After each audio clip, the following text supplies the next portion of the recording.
Hey everybody, this is Festooning part 4, and the question is, when do you take the dang strings off the tree? So I'm going to turn you around and show you. Now here's an apple tree that I festooned, and this branch here, you can is still holding strong. So I'm going to leave that one on one more year. Then I come over here.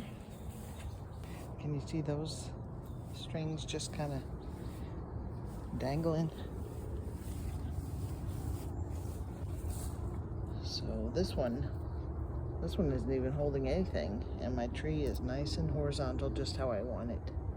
So I'm going to take this one out and free it from the base of the tree and cut it off. So then now, leave it on. You may have to do it a season or two. The tree will grow horizontally like you want it. Okay, that's it. I gotta finish cleaning up around here. And that's Festooning part 4, when to take the strings off.